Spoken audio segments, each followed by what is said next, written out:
Hey, we're back with part 3 of our 4-part series on Oak Island. Before we get into it, I just wanted to quickly remind everyone that we actually have a free app in the App Store for the iPhone and also for your Android. It's the easiest way to keep up with the show, so if you've stumbled across it any other way and you find that way annoying, which some people feel that way. Well, they don't like iTunes or they don't like another platform or they think it's hard to find. Because, Scott, that's the biggest question that people always ask me when I tell them I'm doing a podcast. They say, well, how can I get it? And it's like, well, the easiest way is just to download the app to your mobile device. So your phone or your tablet, whatever that might be, it pushes the new episodes automatically. So you already got them right when they get released. It lets you know pretty much as soon we've checked it. When we publish it, you'll get a notification if you have that within like a on. minute. Yeah, within like a minute it says that new one's up. So we encourage you to go and check it out. We also wanted to thank everybody who's responded to the survey so far. If you haven't heard us mention that, we have a very short survey that you can take from our homepage at astonishinglegends.com that's helping us attract sponsors. And we want to thank everyone who's already done it. And if you haven't done it, go do it. And you will, if you put your email in, which is not mandatory, but if you do, you'll be entered for a chance to win an Astonishing Legends hat, free. Yeah, I wanted to stress that too, is that you don't have to put your email in. It's not mandatory, but it helps them confirm that this is a real entry and track the responses, but you will not be spammed. No, and we will not be selling our email list to anyone at any point. No matter how desperate Scott gets, he's not going to do it. Yes. And we're pleased to report that we've actually attracted some sponsors and we're lining up some sponsorships going forward. So we're really excited about that. We want to thank everybody for helping us get this far. So getting back to the task at hand, part 3 of our show is going to complete the 220-year history of the Money Pit. Yes, from 1795 to the present day. That's right. And the reason we've turned this story into a 4-part series is because we think that that's what it takes to adequately cover not only the history, but all of the great theories that are going to be coming up. And I don't know about you, Scott, but personally, I think that this is an important story. And if they ever do find out what's down there, I believe it could change the course of human history.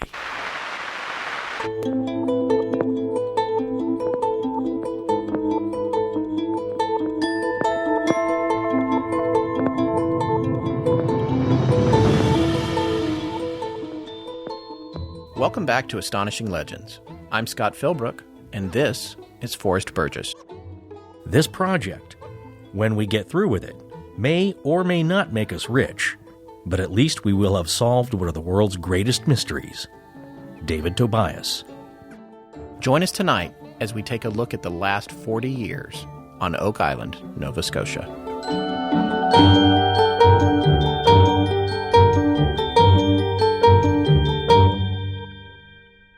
Okay, so I just want to reiterate that we wouldn't have been able to do this show as far as we've gotten without some very amazing books by some amazing authors.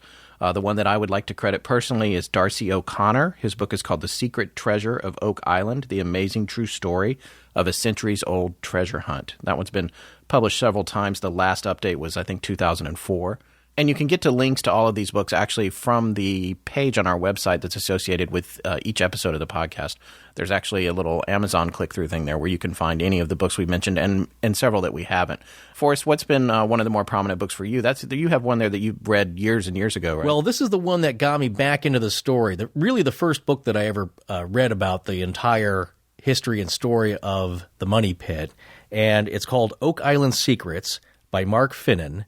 And so of course, for the show, I just recently reread it, and it really stands up. It really takes all the dates and facts and weaves more of a story. So it's very enjoyable reading. So I highly recommend it. Yes, and the book I mentioned is good reading as well. And one of the other ones we mentioned in the last episode as well as these two, which is more of a pamphlet, as Forrest likes to say. It's a booklet. Let's say a booklet. It was self-published. It's called The Oak Island Enigma by Thomas P. Leary. And it's got some interesting information in it, although some of the facts probably haven't stood up to the test of history. Well, you know what? You really have to look at several sources of material because they'll all differ a little depending on who was there at the time and who's reporting and how well it's reported and facts that have come to light after that. So to get a clearer picture, if you're really into the story, I suggest getting a few different sources of material. Yeah, get some perspectives and draw your own conclusions. That's what we do. That's the definition of cursory research. Well, I'm very good at faking it. So you're doing a lot of work. I'm just kind of like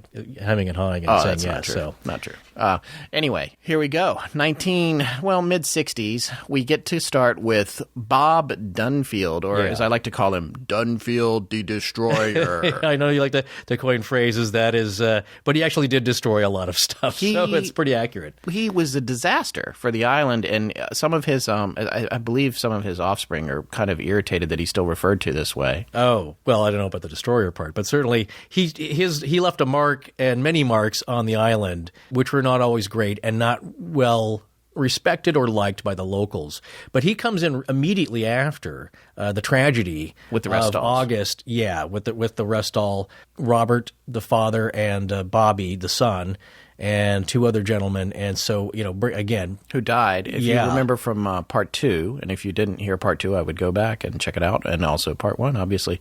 But the Restalls died on the island. The father and the son died on the island. Yeah, but 4 people working in that shaft within minutes succumbed to hydrogen sulfide gas and ended up falling into the pit and drowning. And so within a matter, just very quickly, there was tragedy. And not too long after, in comes Robert Dunfield, who works a deal with Mel Chappell, who's eager to get the digging back on track. Yes, one of the first things that Dunfield does, he wants to...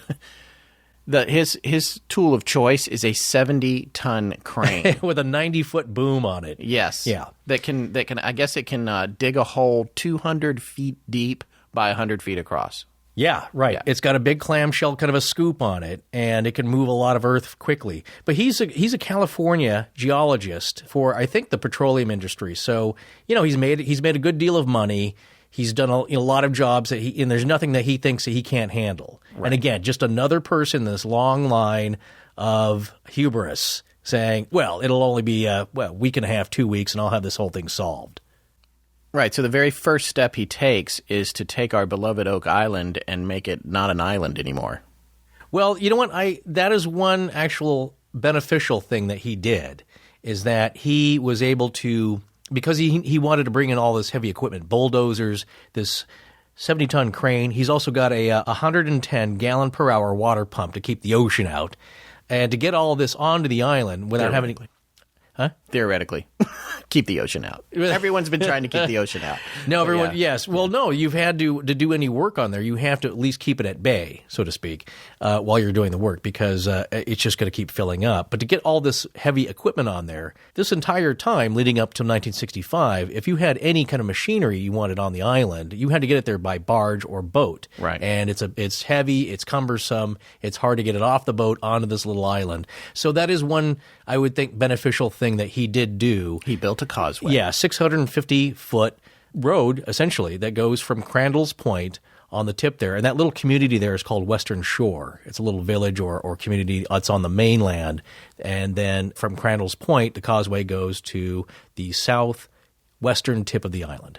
Yes. And it does prove to be useful for getting stuff on, including electricity, on and off of the island. Yes. However, it also will become a sore spot in the future. There's a little battle, yes, which is kind of funny and not funny. So. Yes. So, but he gets on there, and this is extreme excavation with pretty much no regard for pre-existing landmarks, symbols. There's a couple of things that he did. For instance, the stone triangle that we mentioned in the earlier episodes, he pretty much destroyed that. One of the 2 drilled rocks, which had been there forever, was lost. The only thing that was good was that everything had been marked and was previously noted. There was historical records that indicated where things were, right. But he was just tearing up the island. Well, that's his approach. He's a petroleum geologist. And so his method is like, well, just dig the crap out of it. Forget all of the subtle clues and the directions. That's one way to get at it. Just tear it apart. So he ends up, I think, 2 bulldozers clear out 10 to 12 feet of earth around the top of the pit. It exposes the old cribbing and shafts. But one thing he couldn't outdo was water and nature, because they dig this giant pit. He still has trouble keeping the water out. And the erosion from a heavy rainfall causes partial collapses on the pit. So, so he's getting frustrated. He still can't keep out the water also from the south shore. And that's where I think you mentioned that he decides, well, guess what? I'm going to dump a bunch of clay and dirt onto the Smith's Cove finger drains. He just tears those out. So yes. There's no evidence of those anymore. And then I think he digs a trench on the south shore trying to block that entrance. And that thing's like 50 feet long by 20 feet wide. Right. And thus he destroys the stone triangle, which we called a sextant, which some folks, when they saw it, looked like it was an old ship's navigational device. Yes. Others have said, it's a sailboat, but I think it's more than likely a well, sextant. No, it has the round bottom Sailboats on that. didn't really look like that. Yeah, it looks like a kid's drawing of a sailboat. Yeah. And really, this had the main line through it. Look, these are all clues that could be useful. Which for he's something. tearing out. Yeah, he just didn't think much of it. Like, hey, you don't need clues if you're just going to rip down through the chessboard, as we've said before. Well, and the other thing is he also has repeated mechanical problems. Lots of issues, lots of Oak Island gremlins are wreaking havoc with his machinery. Equipment's not starting, lines are being cut. There's speculation that it was local fishermen. People who were irritated at the fact that the channel was now blocked and they had to go around the island, which, it's not a big island, so it's that's not a right. huge imposition, but that was an issue for the trade in the area. And a lot of people who were upset about what he was doing to the island, because, it's basically... It's disrespectful. He's a pit miner, right. He's just carving that place up, and, just naturally by itself, there's a lot of archaeological value to what's been left there. Right.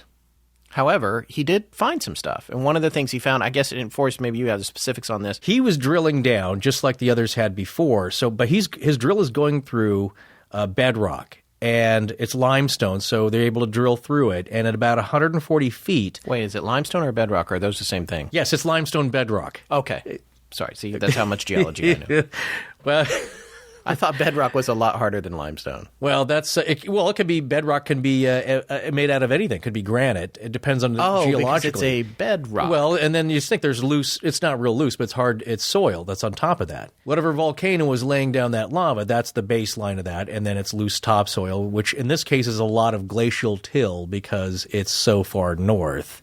You get a lot of rocks and boulders. So the bedrock is made out of limestone, and the bit of the drill goes through... This is a revelation for me. Yeah. I'm 45 years old. All right, I'm going to just go ahead and cop to that. You don't look a day over 44. Thank you. It didn't occur to me that bedrock wasn't what the rock was made of. It's a description of where it lies or how it lies. Right. I've learned something. Well, thank you. That's exciting. No, I'm going to blame the Flintstones, which was your era, for misguiding you. It's not my era. It was well into reruns for me. Yeah. Yeah. Well, your era, old man. A little bit before that, but a lot of misguided geological terms I blame on that show. All right. So, no, it's whatever the geological rift or volcano is laying down, the molten rock that's coming up.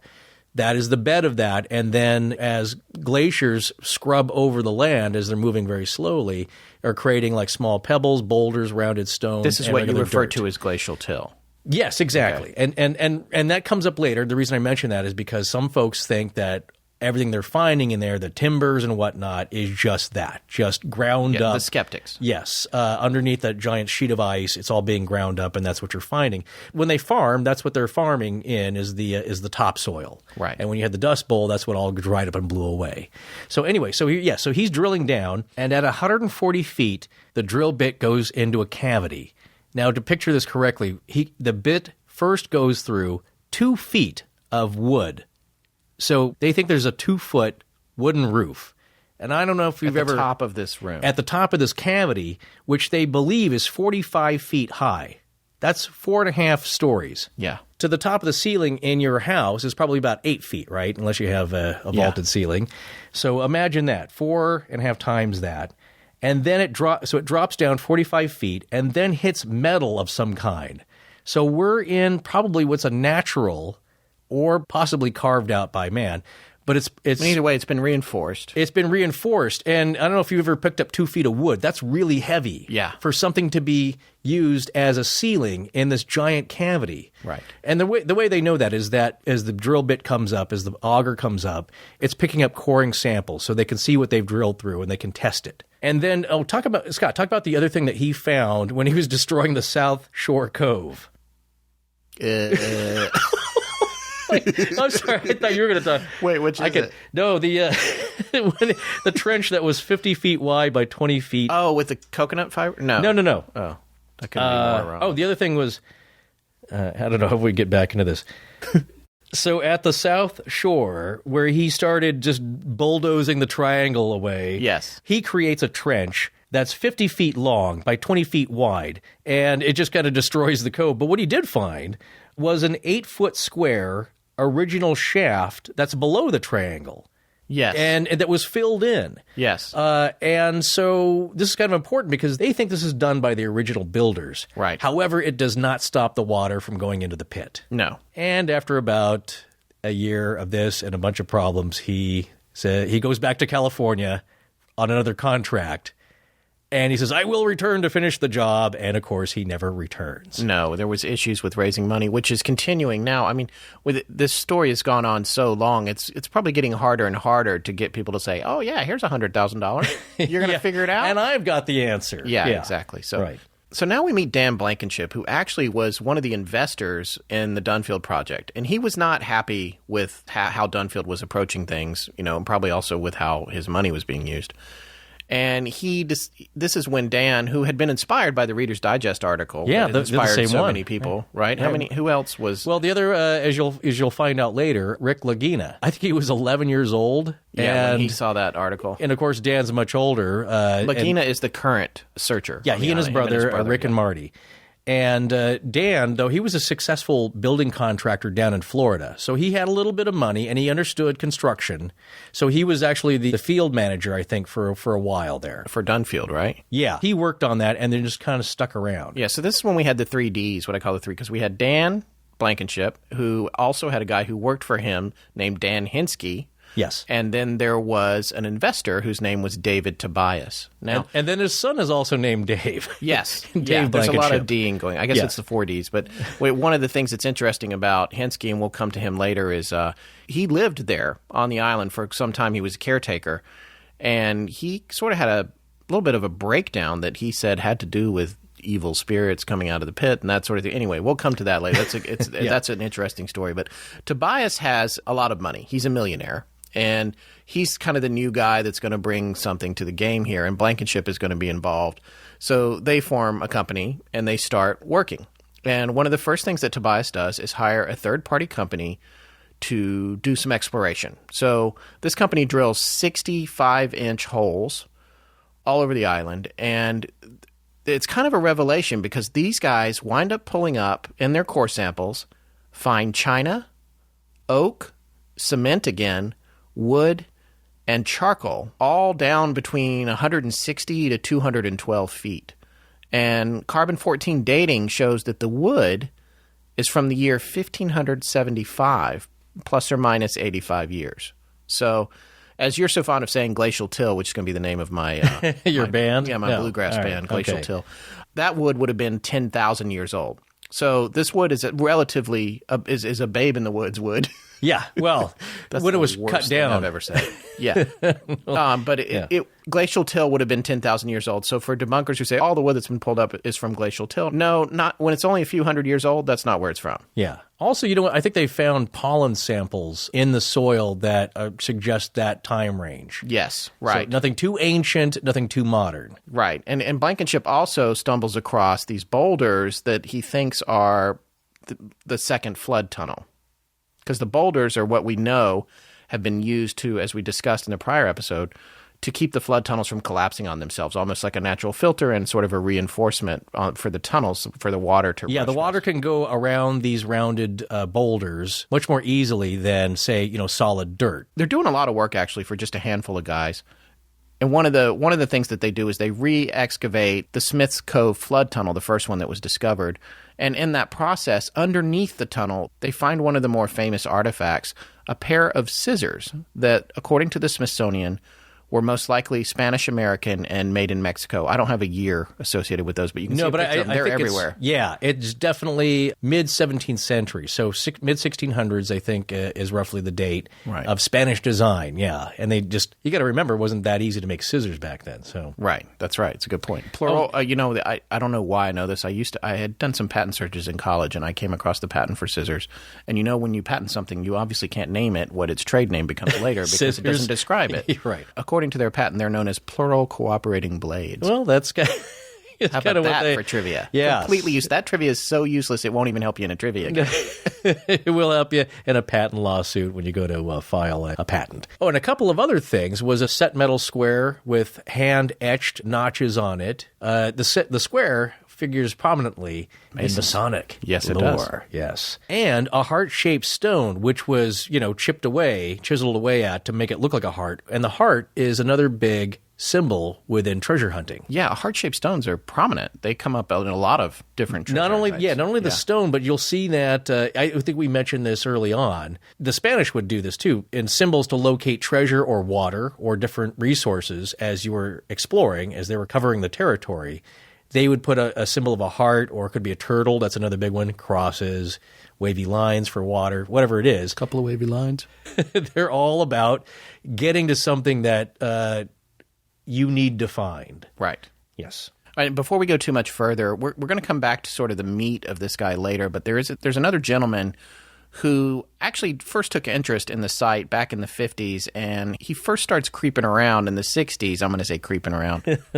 His name is Fred Nolan. He's going to figure prominently moving forward. Oh, yeah. No. Fred is going to be one of the major players, so you're going to hear us talk about him. He starts getting interested about the time when George Green, the cigar-chomping Texan from the 50s, was on the scene. Yes, who we talked about in the last episode. Right, and he is he's from Bedford, Nova Scotia, so he's kind of a local in the area. Did we mention Fred in the last one?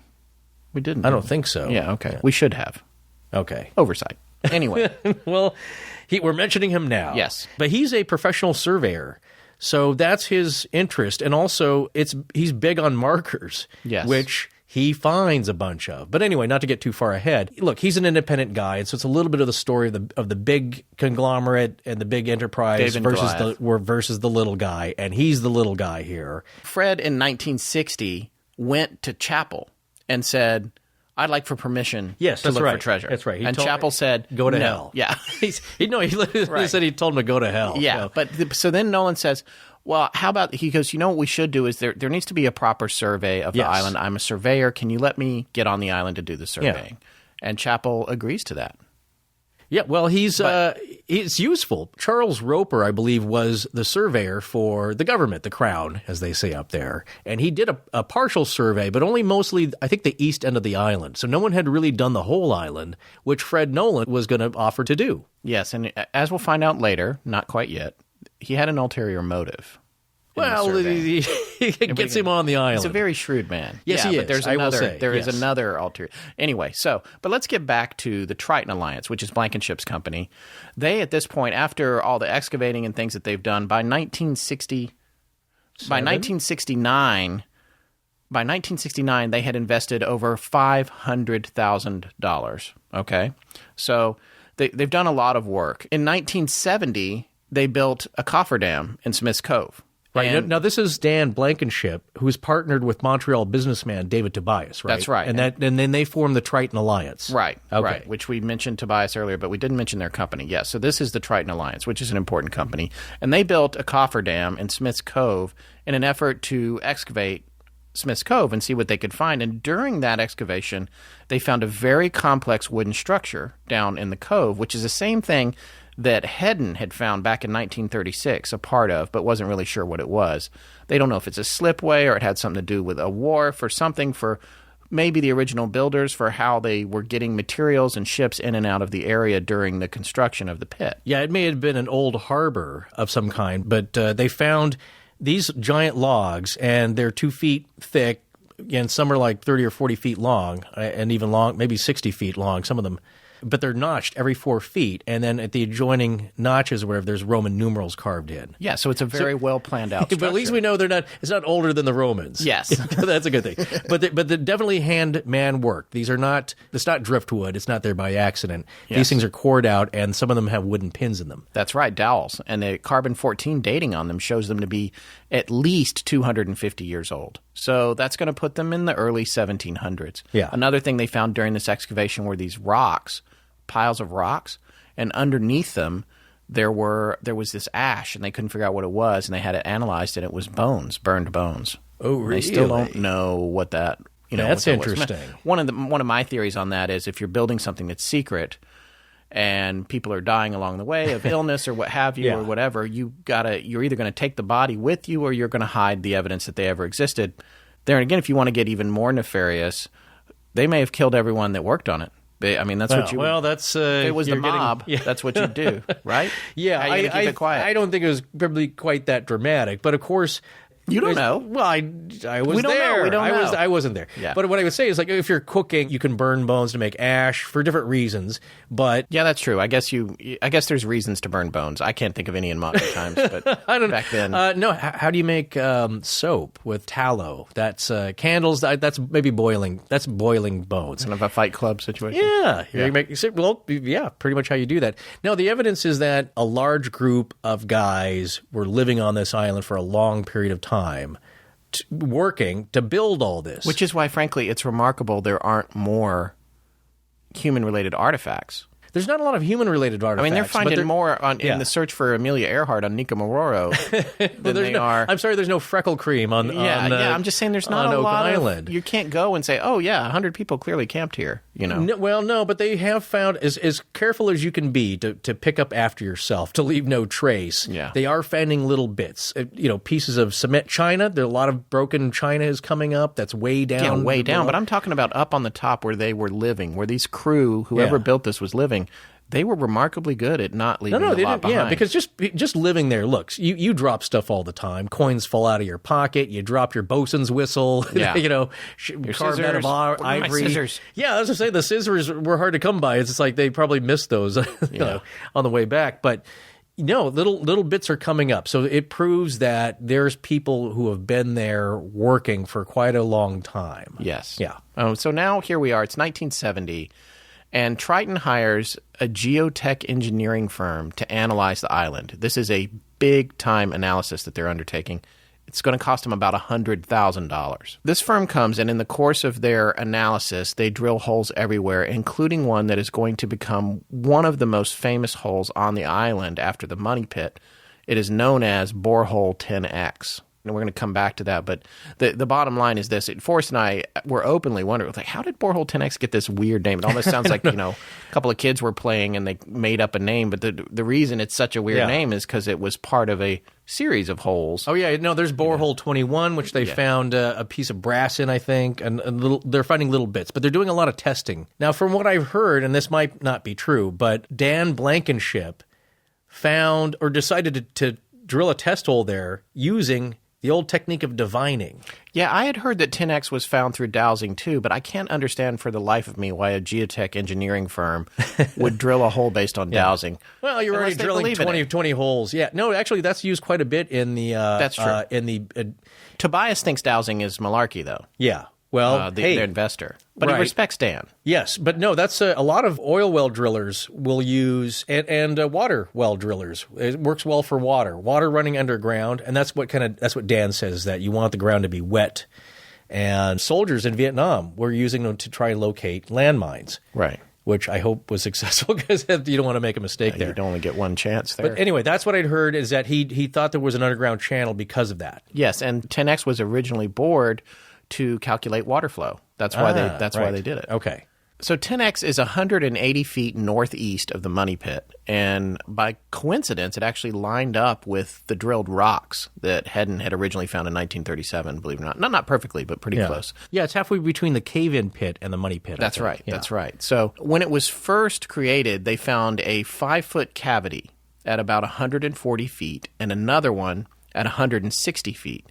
Then bedrock for 50 feet and another cavity. Now, they brought at up 230 feet, right? That's so right. They're way down there. Way down. And they brought up some metal that was dated at least prior to 1750, which is this date that keeps coming up, by the way. Yeah.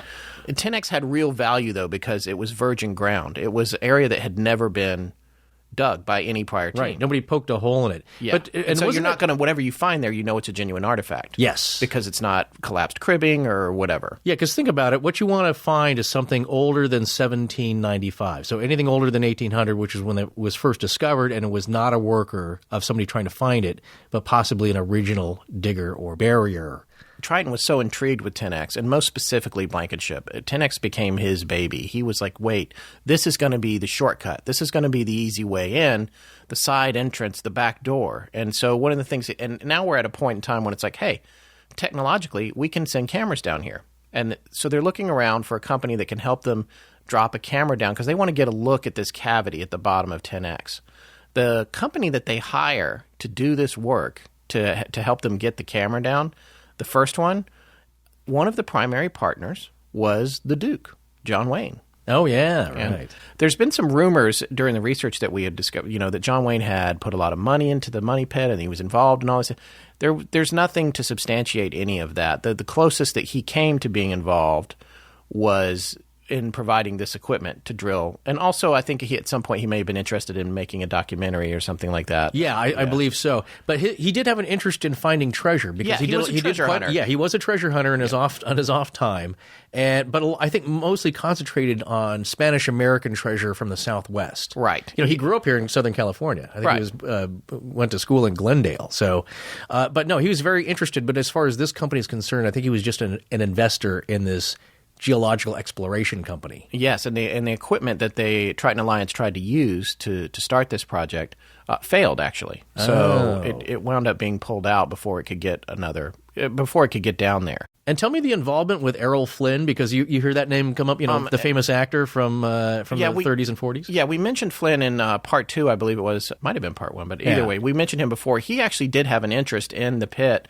and wanted to be involved in it, but at the time, someone else held the rights, and he just begged off. It didn't go any further than that. Okay. So, but it was something that he wanted to be involved in, but only if he could be the person. Yeah, own the whole dude. thing. Yeah, so another company comes in after John Wayne's company can't get the boring down in 10X as far as they want, and this new company finds spruce at about 167 feet. Now, the interesting thing about this spruce wood was that it was from the future. What? Well, they carbon dated it, and it came back as being from the year 3005. Oh, come on. I'm serious. Where did you see that? I read it in O'Connor's book. You're sure they're not being dyslexic? And it was. From but the year 3. It turns out there's a reason for it. Okay. It was coated in pitch blende, and pitch blende contains uranium. Pitch blende was to seal wood, and the uranium screws up the whole carbon. It's a waterproofing material. An ancient waterproofing material? Exactly. Like really old Thompson's water seal. Yeah, exactly. Okay. So anyway, they found more wood and more metal that had shown evidence of being hand-forged prior to 1750. So, and additionally, they found cement at 165 feet. So 10X is proving to be a very lucrative hole, which our man Dan Blankenship found by dowsing. I believe he did. Look, no one knows what's down there, so I believe any kind of insight and any kind of method you can use to get an edge on this, if you can't solve the riddles, which nobody can. They're not even bothering with that, except for one other gentleman, Fred Nolan, that we're going to talk more about. Yes, Fred's still around, by the way. Oh, no, he's very active. He's lurking. Yes, he's very active in all this, and he's trying to get his foot in the door here. Yes. But no, Borehole 10X is very promising. And so much so that they widen the shaft to 27 inches, right? Yes. And by the way, it is flooding. It, too, is flooding at 500 gallons per minute. Yes. So it's tapping into either the same flood tunnels or similar flood tunnels or some other flood tunnel because the ocean is filling it up. Right. In 1971, they sent a camera down 230 feet. This is one of the most significant things that has happened in the history of the island. They send this camera down, and Blankenship is over there in Video Village or whatever. He's monitoring it. That's what it is, yes. Yeah. He's monitoring the camera, and he sees something, and he gasps. He's like, what? He thinks what he's looking at is a severed hand. No. Okay. Now picture Floating this in the water, by the right? way. Picture this. This we're is underwater. old. This is old time video. Okay, Yes. so that's what they're looking at: a video camera on a long tether with ropes guiding it. The water is very murky. Again, remember, it's anhydrite bedrock that's kind of sloughing off with all this water pressure. Every time you touch it, yeah. Yeah, it's coming up. So it's just cloudy. It's hard to see. And the video is not of a great resolution, so it's hard to see. But this is what he thinks he sees. Yeah, he thinks a hand floating that by. he sees this hand floating by, and he's got people coming in, and he's like, tell me what you see here. Yeah, he brings Dan Hensky over to take a look at the monitor. Yes. And while he's doing this, of course, there's no, I'm not sure if there's a way to, he's taking snapshots of the monitors. Right. Yeah. Exactly. That was what they had. And the pictures, according to Darcy O'Connor in his book, he's like, the pictures are the worst sort of tabloid photos because the camera had a recording system, but of course it wasn't working. Well, they think at the time. Now, see, this, and Mark Finnan gets into this into his That they're book hiding later. the footage. Yes, there's claims that they don't know where it is, and I heard it's even maybe 1-inch video, which is actually of the time pretty good. Yeah, that's high quality. Yeah, it is for the time, sure. Yeah. But he was kind of again, everybody's keeping this under wraps, like all this stuff that they find. Even Dunfield, like he did tests that he didn't announce the results of, but it kept him going. Yeah, and so ultimately, the bottom line is there were 3 witnesses to seeing this thing that looked like a hand. Eventually, the camera bumped it, and it sailed off into the darkness. Right. And they were conjecturing that it was severed by the drill. Coming down. That was sort of what had happened. Well, so there's also possibly a body. Yes, well, that's what we're going to get to. They sent the camera down again. This time, they see what looks like 3 chests down in the cavern, one of which clearly has a handle. And they're also seeing like either these wooden logs or beams and a pickaxe and planks with dowels in them, kind of like we found out in the Cove. And, as you just said, I mean, this is straight out of Indiana Jones. Yeah. A slumped over dead body. Yeah. Right? Now, standing guard. Now, some people speculate, you know what? Kind of, it's a tomb. We don't know what it is, but they took some of these pictures and they showed them to a pathologist, and he said, there could be a body down there, and with the lack of oxygen and the saline water, it could be pickled. It could look, because they said it had skin and hair and didn't actually look that bad. Wow. So, okay, if you've seen the series, of course, they replay all of this, and it's really hard to make out. And since Dan Blankenship later on, years later, brought because he's trying to spur interest in it. Suddenly now he's got the video, which has been computer enhanced. It's still not great. It's still straight out of Blade Runner. Yeah, it's still not great looking. Yeah. But you know what? They clearly, though, it looks like at least 2 rectangular objects. It does look like there is actually, it's kind of clear. The clearest thing I saw was the axe. Right. Or the pickaxe that's maybe sitting up on, with its handle up. So there's stuff down there, and you got to realize this is the first time anybody has seen anything from down below. Right. So it's very exciting. And, of course, that fuels them up. Yeah, so now, after the cameras, they decide to send a diver down. So they send this guy down. He gets down there, and there's way too much current for him to even... Yeah, it's way too murky. Yeah, it's murky, and also the water's flowing like crazy. It's actually kind of a dangerous situation. So at this point, they've concluded there's no question that Borehole 10X intersected a flood tunnel because of all the current down there. Yeah, and there's also evidence, what they see on the video, possibly 2 entrances to 2 other tunnels leading into or out of the little cavern there. That's right, the 7-foot-high cavern. But yeah, because the distance, they notice when they look in certain directions, the light doesn't reach. They can't even see the ends of where it's going in some directions. So, and the thing is, you mentioned the anhydrite. It makes the water cloudy when you bump into it. If you it just instantly muddies the water. Picture this: it's very chalky. So and there's tremendous amount of pressure, tides coming in and out. It's all eroding, and this has been going on for possibly hundreds of years now. Yes. And so eventually Dan, being the sort of badass maverick that he was, I think he dives himself. Yeah. He goes down there. Yeah. And there's actually a quote from him in O'Connor's book, The Secret Treasure of Oak Island. This quote is about going down there. He says, "You go down into it, and you're just hanging from a cable like a pendulum in this big void."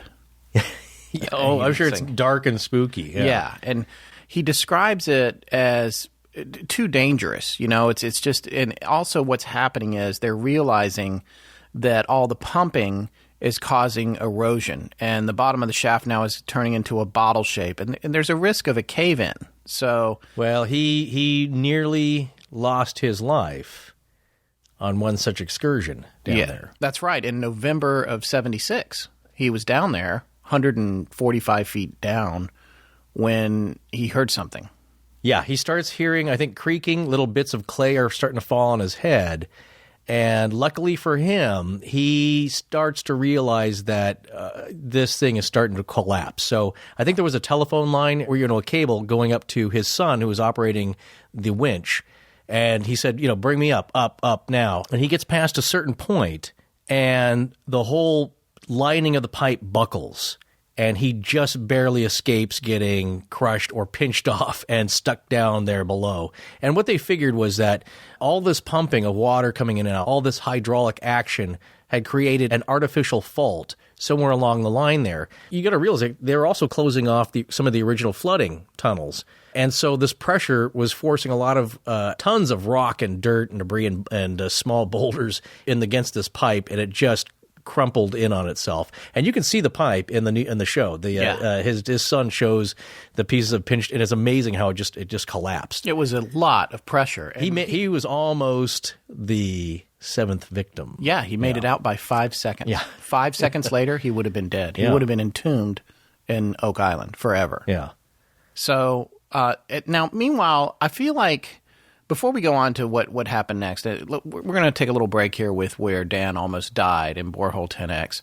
What's going on up on the surface with Fred Nolan during all this time? Frederick Nolan is using a different approach. Because he can't use all this big drilling equipment and doesn't have access to that. Instead, he is looking for markers because he believes, kind of like I do, is that there are pointers to another opening to this possible treasure area. A pit or tunnel or just a cave, whatever it is. And, he's a surveyor by profession. So he maps out the entire island, and he's leaving, I think, around 20 of these concrete markers with bronze surveying markers in them. And he's also finding some very interesting items, too, as he goes along these sight lines. And he's using the markers that were found there before, like these rocks with holes drilled in them. One of the things he finds are 4 large stone piles on the northeastern hilltop, and he describes these to Mark Finnan as being about 12 feet wide at the base and about 4 feet high. And they form 2 distinct triangles, and one points towards the swamp, and the other one, the bigger one, and then the smaller one points towards Jodrie's Cove. And what's interesting to me is that the swamp keeps coming up. Yeah, again, why don't you explain to our listeners where the swamp is on the island? Yeah, it's kind of in the center area, and it forms this very strange delta or triangle shape, which many theorize that was on purpose. Somebody designed the swamp and actually filled it, so they're not sure if that was natural or man-made, but it kind of divides the island. Going back to one of the things you mentioned in the last episode, I think, was that the theory that the island might have originally been 2 islands? Yes, the geologists have taken a look at it, and they've determined that the bedrock on the western end and the eastern end are of 2 different types. 2 different types of bedrock. See, I wouldn't have known what that meant. Well, there you go. Now, the implication there being that it became a single island by the hand of man. Possibly. Or over time, it just was a natural geological progression. So you're not saying it's necessarily... No, but there is kind of a depression there that will hold water. You know what I'm saying? It's not a high point, a hilly point. It's a point where a swamp can form and everyone's had trouble draining it. However, he was able to for a little bit, and he's found some interesting things there. He found a piece of a ship's gunnel, the top edge of a ship. He found what appears to be a gold branding iron. This is all in the swamp. Yes, when he drained it, he found some very old stakes, and he found a piece of wood that had a metal hinge in it, which looked like the top of a chest. So what these all point to is that it looks like it may have been a very old place for ship repair. Okay. Hundreds of years old. What else? He also found a smithy, where they were doing some iron working, and an old well. Okay. So these are all interesting things. The swamp has drawn a lot of attention because... Didn't you tell me it also had stumps of oak trees in it? Yeah, actually, they find that in the show. They found a stump, and the thing about the show meaning the new exactly. Show when we say the show, that's search. Right. That is the History Channel show, The Curse of Oak Island, and they currently find like an oak stump, and there's oak stumps all around the swamp. Now, what's interesting is that oak cannot grow underwater naturally. Right. So at some point, that there wasn't always a swamp there. is what they're getting at. So Nolan's making some significant discoveries while everyone else is down in deep holes. Yeah, because this is the thing. When you're thinking about how to go after it, people are just focused, they're driven. And you see this with every treasure hunter there. They get a little hint of something, they just go after it, and they're obsessed with it. And since he can't do that, he's taking the other approach, like, well, you know what? There's clues here. He also finds a heart-shaped stone and other things that really kind of point to somebody has left markers here and gone to the trouble to hopefully, for the person that can figure this out, there's an easier way to it rather than tunneling all the way down there. Well, and as a surveyor, he's got the right kind of mind because he's trying to interpret a message that most likely was left by a surveyor of one kind or another. Yeah. Speaking of which, that's a good point. He finds an 18-inch high rectangular stone that's kind of pointed, and it definitely looked like it was worked over with a chisel. It's got burn marks on it, and that was confirmed, I guess, by Bob Grantham of the Nova Scotia Museum of Natural History.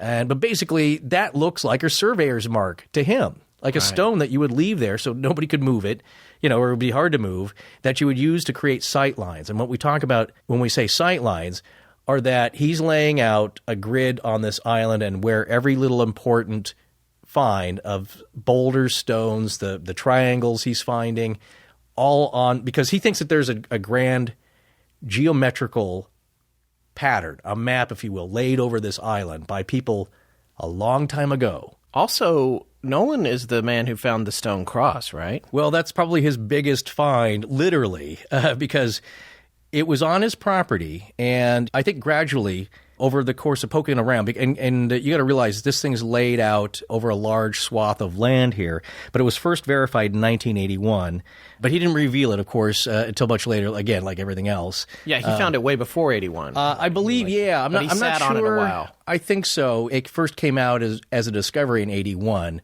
but people are getting sued left and right here, back and forth, so he didn't really mention it. But what he found is a giant megalithic cross, meaning these are boulders laid out on the ground that form a cross. And each of these boulders is kind of a large, conical-shaped granite boulder, they think weighing around 10 tons each. Right. These are huge. Right. And he claims, as well as everyone else, that these boulders are not found anywhere else on the island. So they think somebody put them there. But when you lay it all out, yeah, this thing's massive. I found this little interesting tidbit here. It's often called the Latin cross because it's possibly Roman, or the Golgotha cross because it resembles the one that Jesus was crucified on. And Golgotha. How is that different from a regular cross? Well, there's different types. You could have equilateral sides, like an X. It looks more like a plus sign. Okay. That's called a Templar cross. There's a Malta cross. There's different variations. This is pretty much the standard one you see all the time. Okay. It's got a long stem on the bottom and cross arms. So sometimes people call it the Golgotha cross, which is where Jesus was crucified. Some call that Calvary. That's kind of the Latin translation of that. But the ancient Aramaic word for Golgotha is the hill that looks like the skull, the place of the skull. That's kind of loosely what it translates as, because I guess the hill looked like a skull cap. Now, what does Fred Nolan find? He finds the 4 boulders. Actually, there's 5. So there's the 2 arms and the one at the head and the one at the bottom. About a third of the way up from the bottom is another large stone. At the intersecting point of the stem and the arms, there's nothing there, except he digs down and he finds a large boulder under the ground. Right, this one's completely concealed. Yeah, and he digs that up, and it looks like a carved head. Now, it could have been carved a little bit by man. It's not real detailed. Or it could have been carved by nature. But when you look at it, it looks like a head, like a a Play-Doh kind of a head. And we have a picture of it on the website. And on it is what looks like a carved in, it kind of looks like a dagger. Could be a spearhead or a sword that's kind of on the face of this, on the forehead of this head. But anyway, I just thought there was an interesting connection that is it is literally the place of the head. But it was, he found that by just going to the place where they cross.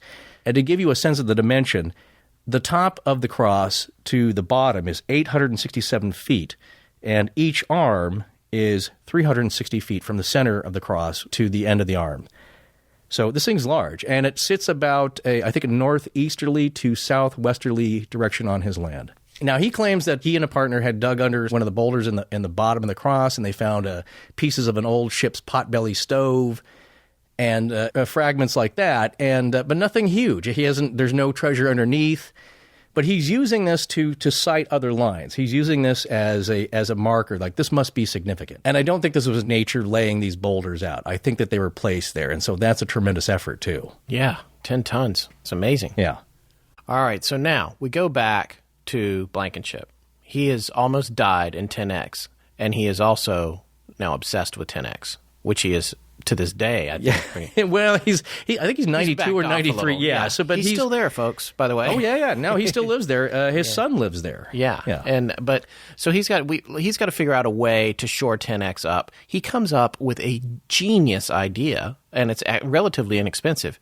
He buys 4 disused railroad tanker cars. Yeah. Right? They look like the giant pill-looking ones. Yeah, the cylinders, and he uses those for casing inside of Borehole 10X. He excavates it out, and he sinks these cars down vertically into the hole. And the great thing about them is their steel is a good bit thicker than the original casing that they had. And then on top of that, he cross braces them internally. So it gives them a lot more room to work, a lot more room to get equipment up and down. It basically becomes a silo in the ground, and it's a lot safer to work in. Yeah, it's amazing that he and his son, and with the help of Dan Henske, who's helping them out, they were able to do this on their own because these things are 8 feet wide. Right. So now not only do they use it to shore up the sides of the wall, it gives them a lot more space to work in. Exactly. Yeah. And so now there's a problem happening here because at this point, Chappell, who is still very much involved in the project, is disagreeing about the value of 10X versus the money pit. And this is sort of the beginning of something that's going to come to a head later.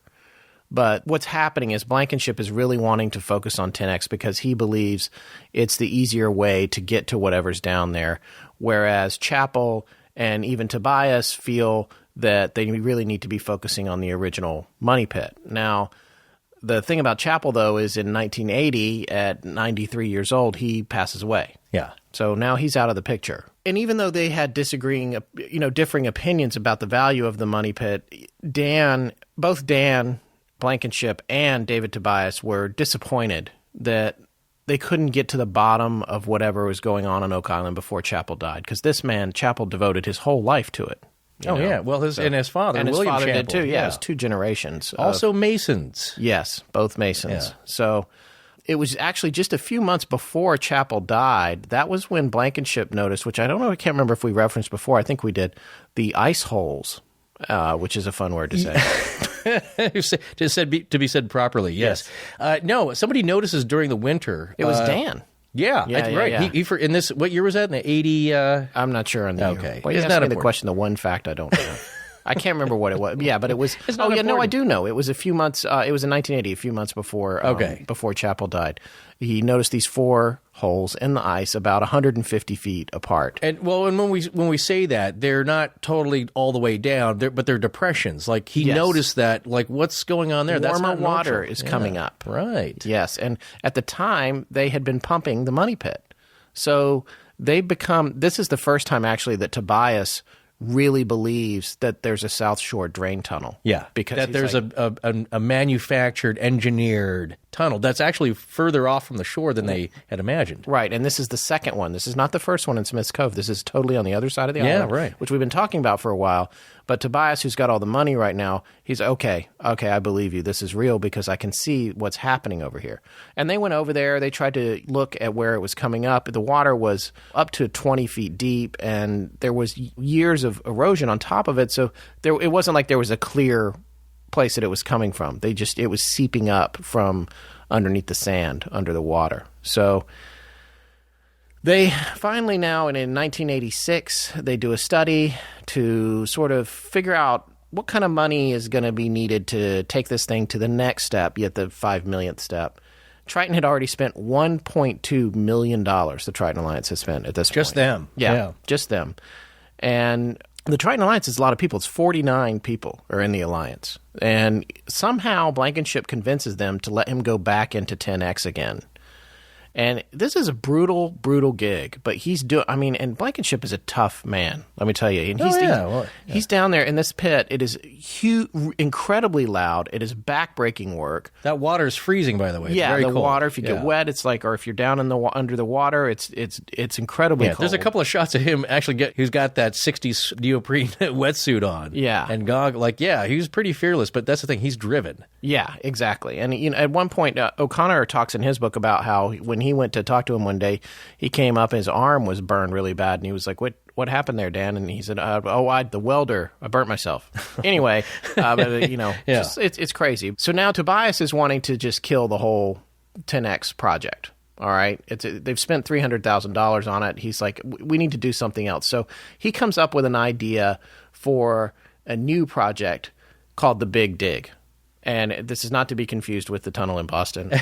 Right, but this is a big deal. This is something that's going to cost $10 to $15 million to pull off. Yeah. However, this is a well thought out plan by engineers. Not that there weren't engineers involved before, but this is like, okay, you know what? Let's stop for a second, tone down the emotional exuberance, and figure out what's the best way to tackle this. Yes, right? and before we move on, I do want to go back and say that in hindsight, Blankenship himself admitted that maybe they misinterpreted what they saw with the camera. Yeah, it's very murky. These aren't, And there was no sense of scale. That was another thing they talked about. There wasn't a sense like, they were all pretty sure about the hand, but everything else they were. Really? Yeah. But there's no pictures of the hand part, I think. But no, the one piece that I've seen that really, it looks like an axe because you can see the head of it, and it looks like there's something square. Now, we'll get to what they find in present day with modern equipment because it's pretty dramatic. But anyway, so far, this is it.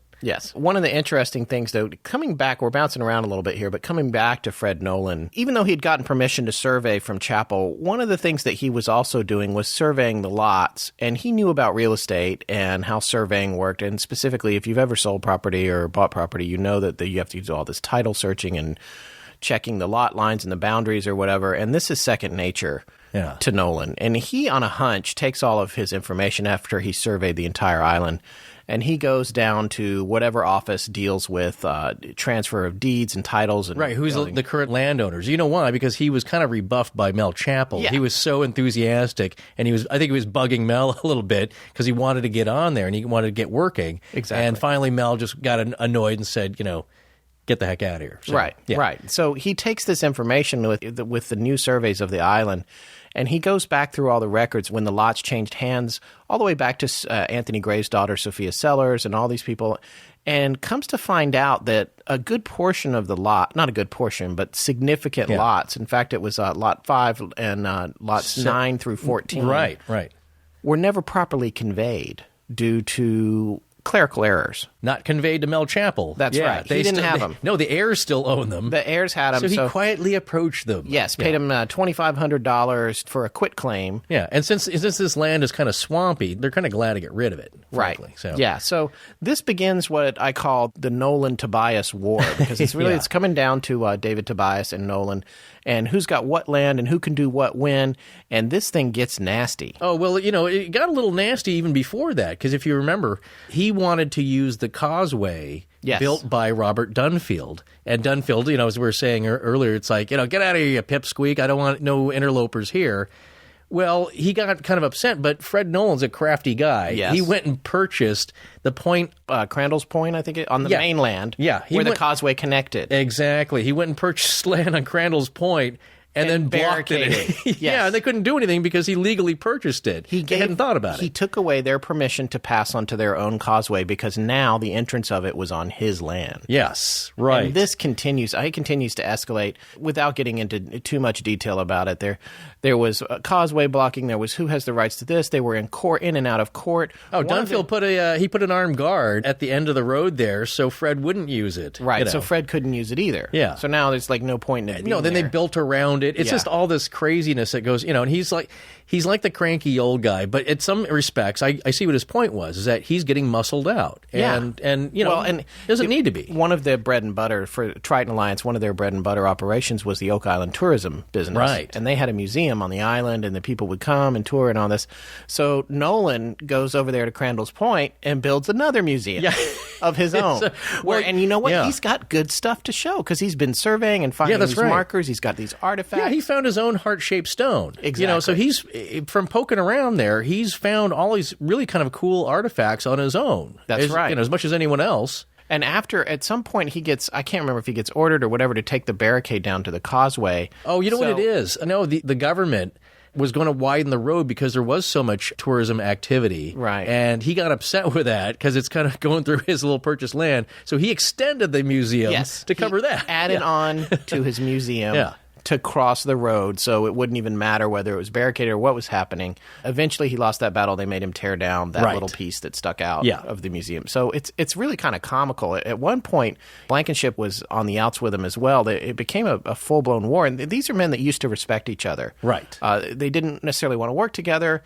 But they have different ideas of what to do. Yeah, you know. and there was a point at which Blankenship went to confront Nolan and had a rifle. Yes.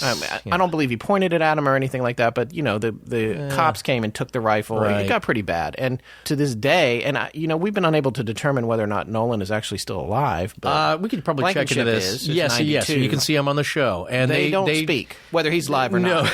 No, they don't. In the show, though, they're taking a boat to, they're going to check out the coves, and they go by his house. And that's about all they say. It's like, well, we had a disagreement, and that's the end of that. So. Yeah, it was a messy business, and overall it went on for years and years, and it ultimately cost both of them collectively about $150,000 or $160,000 just for the legal fees. Just for the lawsuits. I think Fred Nolan admitted that he'd spent over $200,000 altogether. You know, because when he had the land surveyed, he paid for that out of his own pocket. Right. Yeah, and eventually things settled down, but it's not because there was ever an agreement made. I think everyone just got old. And this is one of my favorite quotes from Mildred Restall, who was Bob's wife that lived on the island for years and years.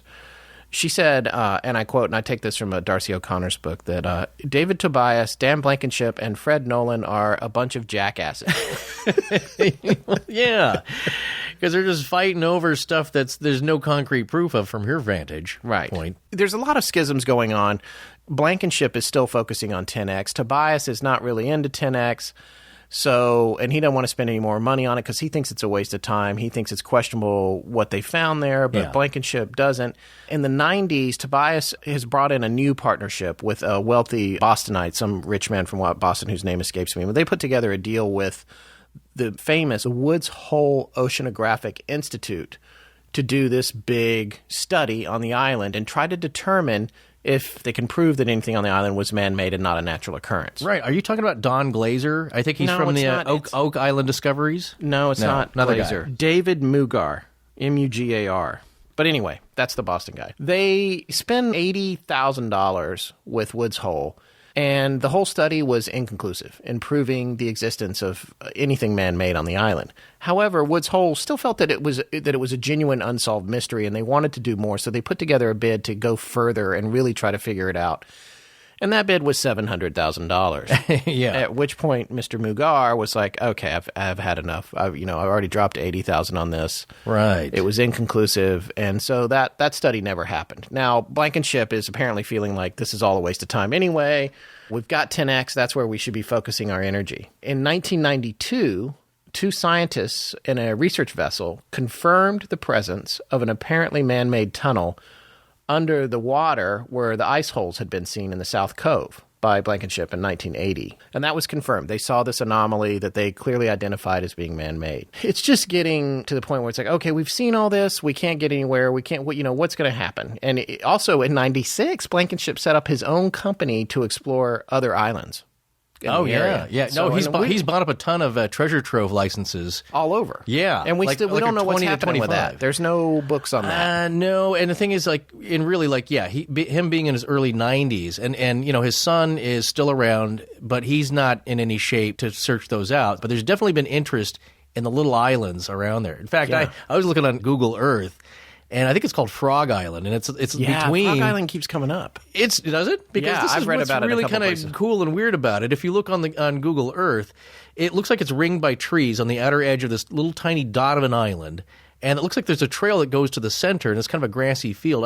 I'm curious. I want to know what's on there. What's there? Yeah. And really, if I was burying treasure, wouldn't that be like a nice little offsite? Like all these it's like a mad world. All these nutcases are on the main island. Yeah. Meanwhile, it's just right here if anyone had bothered to look. Right, under the W. Yeah, exactly. Yeah, well, so O'Connor has said in his book how Tobias frequently points out how all the drill holes around the money pit, with the exclusion of 10X, are only 3 square feet of explored area below 170 feet.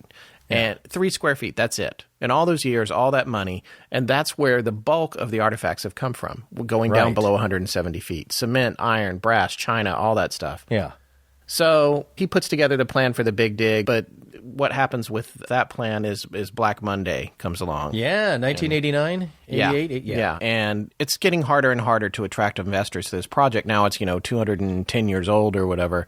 And it's funny, this is about the period where I had just started to take an interest in it. I was like, in my life, I was like, what is this place? What is this thing? And I'm reading all about it. And back when I left off with it, however many years ago, Blankenship was the man. He was the guy, and everybody thought he was going to be the one that was going to figure it out. Cut to, he's now getting into his 90s. There's not a whole lot more he can do.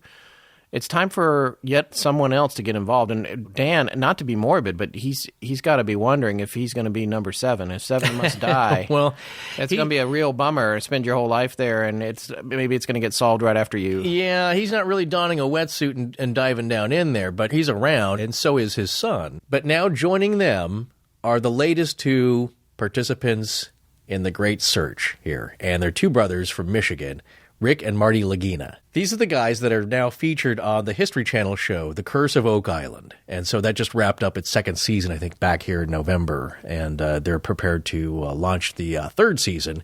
Rick Lagina is the kid at 11 years old who first sees this Reader's Digest article in 1965, originally published in the Rotarian, and we have a link to that, of course. Yes. So that's what gets him all jazzed up. As a young kid, he's pirate treasure and adventure, and what is this thing? And he got his brother, Marty. They own property on the island, right? They own most of the island. And how did they pull that off? Well, this is I was watching the series for research, and on one of the bonus featurettes on the disc, they had interviews with them. And so I wanted to know, how do they find out about this? I know they've had an interest early on, or at least Rick did.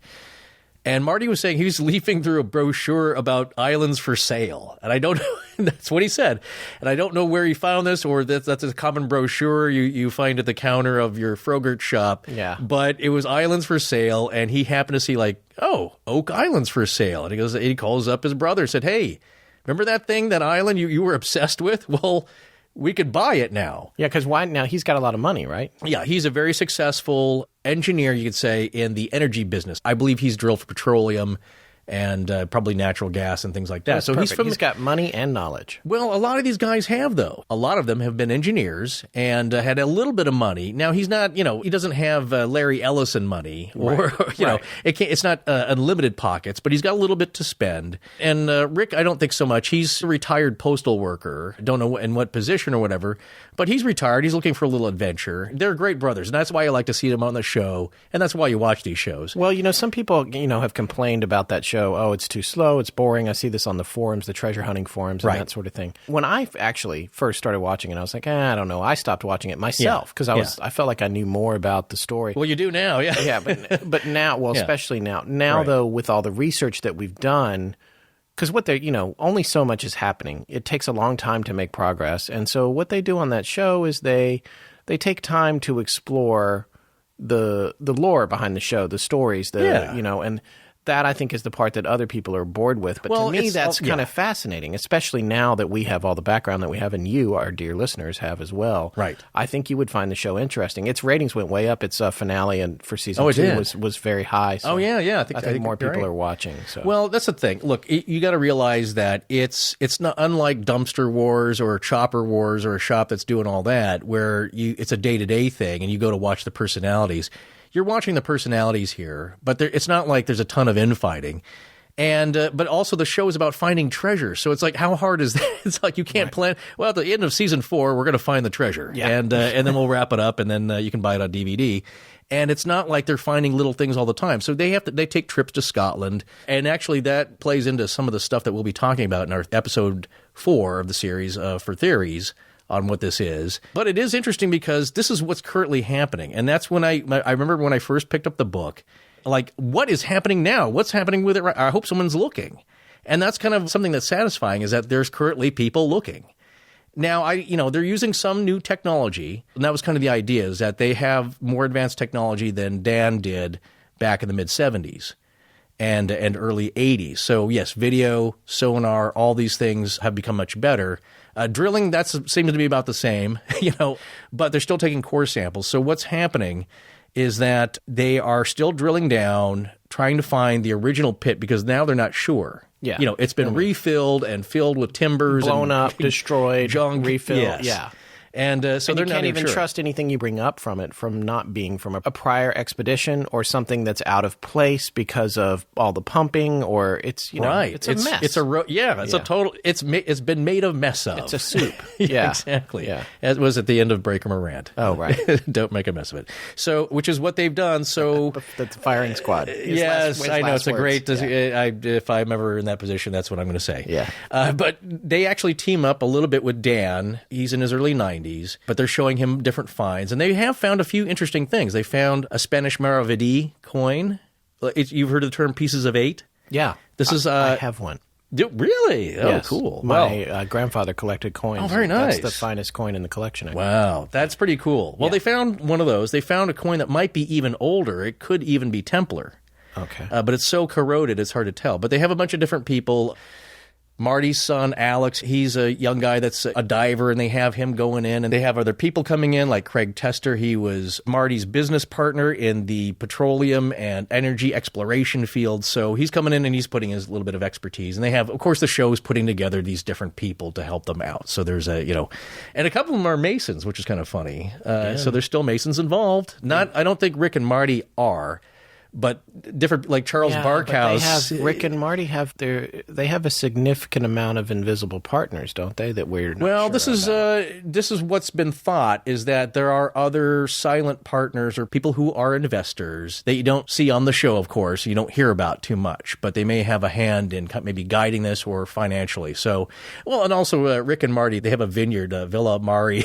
So, if you want to look at it's villamarivineyards.com. And fine wines from Michigan, where they're from. So hopefully they have if this all goes bust, they have a venture to fall back on. Yeah, sure. So anyway, they've been finding interesting little bits, a couple of coins, broken pottery, china, things like that. Nothing that conclusive, but they drilled down into core testing, and they did find what looked like cement and wood. So again, they're finding the same things as previous teams. This is in the general area of where they think the money pit is. Yes. Yeah. And again, Borehole 10X is still there. And so that's what they're focusing on. So the Laginas are working on 10X right now? Yeah, that's kind of where the show. Yeah, and I think when we watched it, one of the later episodes. I saw a few of them. I haven't seen as many as you have. That's what it is. So they've partnered up with J. Hutton Pulitzer, I think. Yes, he's called the Commander. Yes. And so Commander. he was kind of leading a dive team search of folks, and he's a treasure hunter himself. So of course he's involved. He's kind of very dramatic, but they build a platform and they send a couple of divers down to look. But it's a married couple, right? Yes, Frog and Flash, Yeah. a couple from Texas. That's their nicknames. But they do a lot of recovery diving, Dangerous diving, very dangerous. Yeah, this is very dangerous. I mean, I know they pump it up as being overly dramatic on the show. I'm sure the network and the producers do that. A lot of zoom ins and flash cuts. Yeah. But if you get trapped and you get pinned down there, you could die. So it's not, there's no joking around. It is actually very dangerous. And actually back in the, I think in the 80s on one of the dives that Dan Blankenship was involved when they had a diver go down and he came up too fast and developed a very serious case of the bends. Right. And he survived, but just barely, and he'll never dive again. So anyway, there's lots of perils down there. You can get trapped. And that borehole down to where it goes into a 27-inch diameter area is filled with, again, junk and debris, pipes, planks. It's blocked up, and those things can snag you. So anyway, the dive was inconclusive.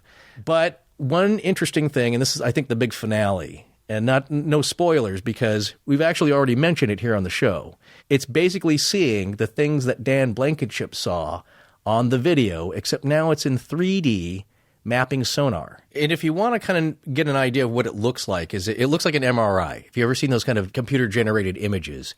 Except what's happening is that they're sending down this probe, down this pipe because, as we just said, the main 27-inch entrance to that is all blocked up. They'd have to clear that out to get anybody down in there. Plus, when you're wearing a tank, an oxygen tank on the back, and it's only 27 inches, you don't have a lot of room to move. So it's very dangerous. So this is at least what they can do now.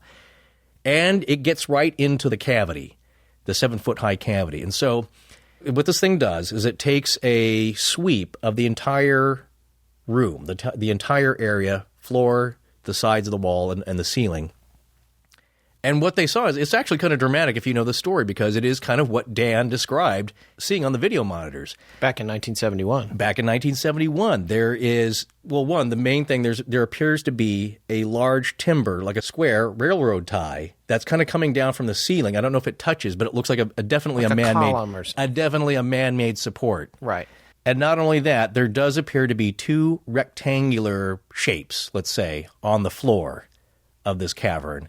And also 2 tunnel openings that are kind of rectangular and 4 to 5, 6 feet high, something like that. So, yeah. So this is a legit room of mystery with 2 boxes and a shelf with things on the shelf. It's more than what appears to be natural erosion from the ocean. That's where we're at now, in this day. And sorry if there's any spoilers, but it really is just what Dan saw kind of on the video and actually in better resolution. Back in 1971. Exactly. But Scott, this all comes back to the original question from 1795. What's down there?